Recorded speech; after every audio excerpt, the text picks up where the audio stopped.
Logarithms, second assessment review. Properties of logarithms. You just got to find what the logarithm's equal to. It's pretty easy.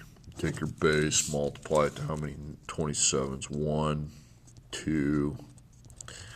That's 27. So how many is that? That's 3. So the answer is 3.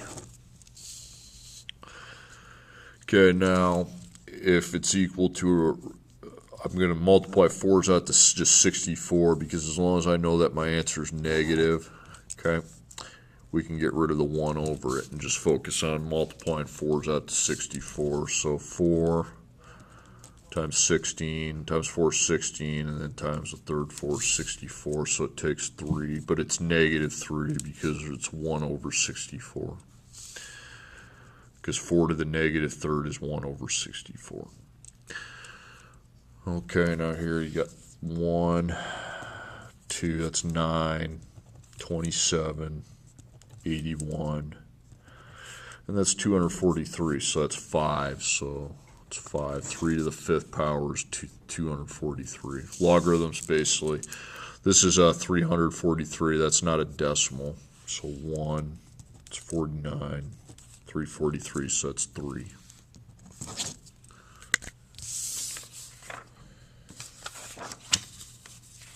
Okay, next problem. Solving for the x, and we've got powers on both sides, so I make my caret symbol on both sides, and then I circle them and separate them. But they're on both sides, so I can't use the log over log change of base formula. That's not going to work. So what I'm going to do is make this little graphic organizer and write my base as 7 and 49. And what my goal is to get these both so they're in base 7, okay? So how many 7s does it take to multiply to 49? 1, 2. So since it takes 2 7s, I can rewrite 49 as 7 to the power of 2. Then I'll have 7 on both sides. So this 7 is good. 7 to the power of 3x plus 4. And we replace the 49 with 7 to the second. And then we put a parentheses with the exponent that's there originally, 2x plus 1. So these 7s are eliminated, so I drop the equals down. And then I've got 3x plus 4 on this side. Then the other side I distribute the 2 to 2x and 2 to 1. So that's going to be 4x plus 2. Now I can solve for x, get rid of one of these. They're both to this, x's are both to the same power, so just get rid of one of them. Okay, so that gives me 4 equals 1x plus 2, and then I subtract 2 from both sides, and 2 equals 1x. You can divide by 1 if you want, but 2 divided by 1 is still 2. Okay, number 6, 8 to the power of x, put the power symbol, okay, then circle it and split it, but this time it's just on this side of the equation, so that gives me the go-ahead to use my log over log. Don't take 300 divided by 8, that's wrong. So I put 8 in the denominator and 300 goes in the numerator. You always put your base in the denominator. You take log of 300 divided by log 8.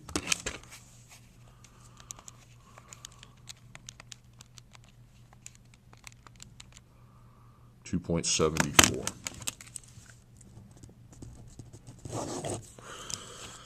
Okay, my next one, solving for x. 7 to the power, there's a power of 3x equals 18. So I do the same thing I'm doing here, except instead of just writing x equals, it's 3x equals. Then I set up my logarithm ratio. Base 7. 18. So I take log 18 divided by log 7, 1.49, but that's not the answer because you got 3 times x equals 1.49. Then I divide both sides by 3.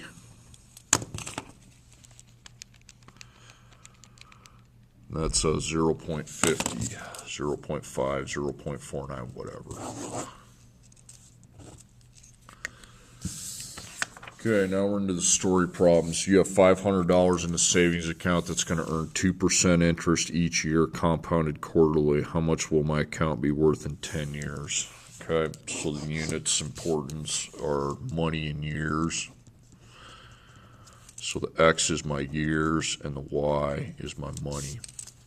So per year, dollars per year.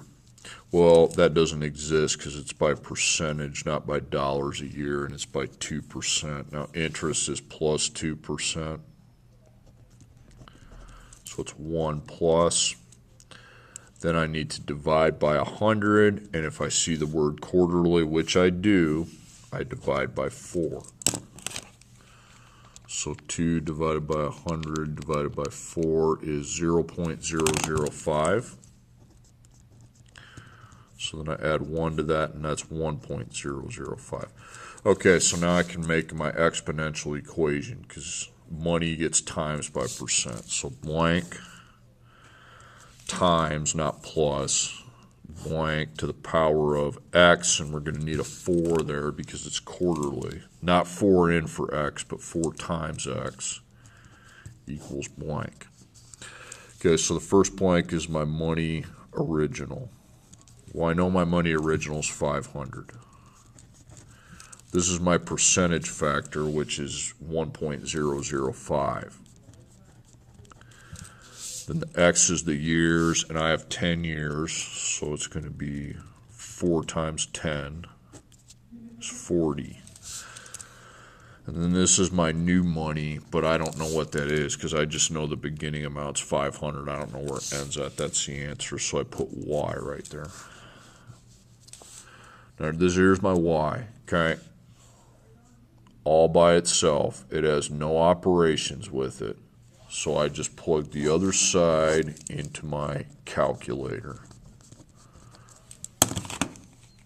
So I have $500 times 1.005 to the power of 40. That's $610.40.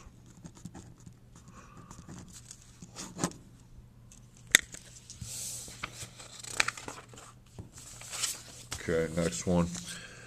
You deposit $800 in an account that pays 3% yearly interest compounded yearly. How long will it take the account to earn $1,000? Okay, so my units of importance are the dollars and the years. X is years, Y is money. So per, dollars per year. Okay, dollars per year, I don't have that. It's 3%. So it's a percentage per year. So with a percent, we put 1 plus. 1 is like one whole, 100%. And we would be adding. But before I add, I have to divide this by 100 and then divide it by 4 because I see the phrase quarterly. That's 0.0075. So I add those, it's 1.0075. Okay, now I go to my exponential growth equation. Power here with an X, but again, we got quarterly, so we're putting 4 there. It means it's 4 times a year. So the original money amount is 800. This is my percentage, which I know is 1.0075. The X is a number of years, which I do not know. So if I don't know the X, and X is in the power, I circle and split it, and I keep going. This is my amount new, and I know my amount new is $1,000. So because I'm solving for the variable, which is up in the exponent, I take that exponent, 4 times x, and set it equal to the logarithm ratio. Now on bottom, you got your 1.0075. Now I don't know what goes on top because I have this factor of 800 outside of my power, okay? So I divide both sides by 800. divide, not subtract. That's a multiplication operation.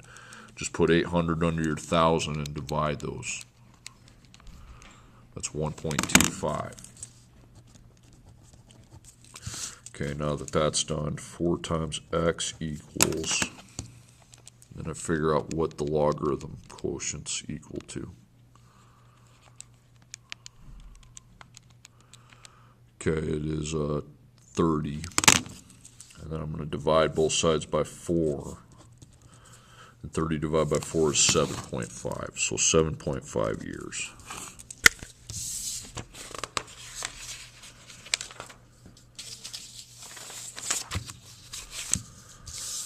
Okay, number 11. You buy a new mountain bike for $200. The bike, and also, can you do something for me here? Put -1 times 100, because I'll be finding the percent on this problem. You buy a new mountain bike for $200. The bike decreases in value by a constant rate each year.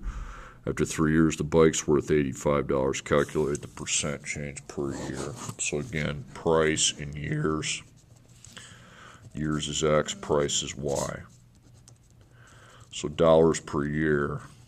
Well, you don't have one because it doesn't exist. It's a percent. You don't know the percent, so that's P. So again, with this percent, blank times blank to the power. This time it's just X. I do not put the 4 there because I don't see the phrase quarterly anywhere within that problem. Okay, so I've got money new, which is, or money original, my bad. The original money is $200.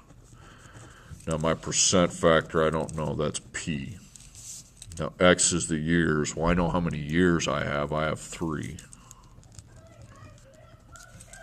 And then my money new, which is $85. Okay. So I'm not going to use log over log. I know the variable's not here. Okay, it's right here. So what I need to do is get that P to the 3rd by itself. Well, I divide by 200.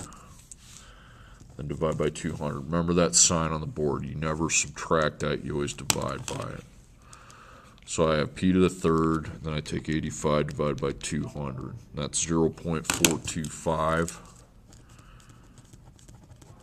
Then if I do a root, and we need a 3 in the index, that cancels. We go 3 second caret 0.425. Okay, then I do my 2 things to get the right percent. I subtract 1 and then times 100, and negative 25% will work.